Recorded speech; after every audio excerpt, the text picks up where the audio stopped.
মরছে তারা গরিব মানুষ, তারা তৃণমূল হতে পারে, কেন তাদের মরতে হবে? তারা তৃণমূল। কিন্তু তৃণমূলের সমর্থক কর্মী বলে, নেতা বলে স্থানীয় স্তরে তার নিরাপত্তা থাকবে না? সব নিরাপত্তা পিসিআর ভাইপো। তৃণমূলের নেতা কর্মীরা কি তৃণমূলের আমল বলে তৃণমূলের দুষ্কৃতীদের হাতে খুন হবে এবং তারপর কেউ না কেউ একটা টাকার থলি নিয়ে যাবে, অথবা কেউ না কেউ বলবে আয় তোকে একটা 10,000 টাকার কাজ পাইয়ে দিচ্ছি? মৃত্যুর দাম কি এত কম? রেজিনগর সহ গোটা পশ্চিমবাংলার জায়গায় জায়গায় আমি বলছি গুলি, বোমা, বন্দুকের রাজত্ব চলছিল, শুট আউট নিত্য ঘটনা হচ্ছিল। এখন তৃণমূলের দ্বারা তৃণমূল খুন, এটা পশ্চিমবাংলায় নিত্য ঘটনা।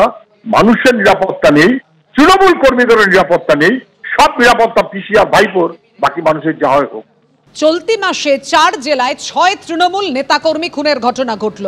ভরতপুরের পর এবার রেজিনগর, মুর্শিদাবাদে ফের তৃণমূল কর্মী খুন। বিজেপির বিরুদ্ধে খুনের অভিযোগ নিহতের ভাইয়ের।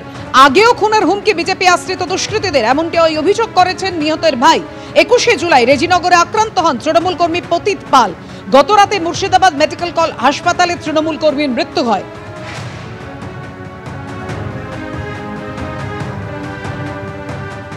হুমকি দেয় মারার আমাদের।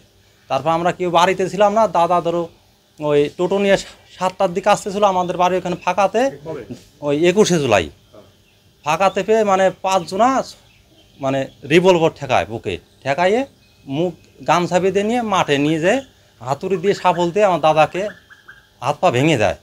তারপরে আমরা আমি তো বহরমপুরে ছিলাম, দাদাকে মেডিকেলে নিয়ে আসে, এখানে ভর্তি করানো হয়। তারপর কালকে ওই 3:30টার সময় মারা গেছে আমার দাদা। আপনারা কি চাইছেন? আমরা চাই যাতে শাস্তি চাই, যাতে ফাঁসি হয়। কজন মেরেছে, কজন জানেন? লোক ছিল মোটামুটি প্রায় 20 জন মতন ছিল। আমার দাদা 6-7 জনকে চিনতে পেরেছে। ওরা কি আন্দোলন বেরিয়ে এলো? হ্যাঁ, আন্দোলন বেরোলো। আমার দাদা সব নাম বলেছে আমাকে। ওরা পার্টি করে কি? হ্যাঁ, ওরা বিজেপি পার্টি করে।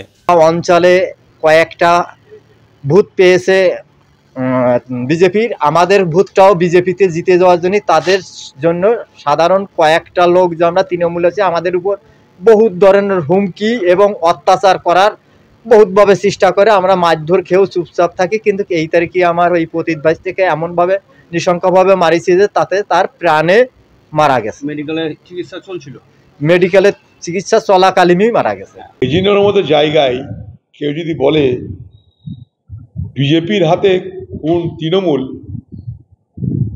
তো আমার কাছে এটা 7ম আশ্চর্যের পর 8ম আশ্চর্য লাগবে। কারণ গোটা তৃণমূলের দখলে হচ্ছে গোটা রেজিনগর। বিজেপির ভোটার আছে ওখানটা, অস্বীকার করবো না, ভোট দেয় তারা একটা মানসিকতা থেকে। আমাকেও ভোট দেয়নি, তারা বিজেপিকে ভোট দিয়েছে। কিন্তু আবার বলছি, আমার জানা নাই বিজেপির লোক তৃণমূলকে খুন করতে পারে, তাও আবার রেজিনগরের মতো জায়গায়। যদি হয়, এটা আমার কাছে 8ম আশ্চর্য লাগবে, এটুকু বলতে পারি।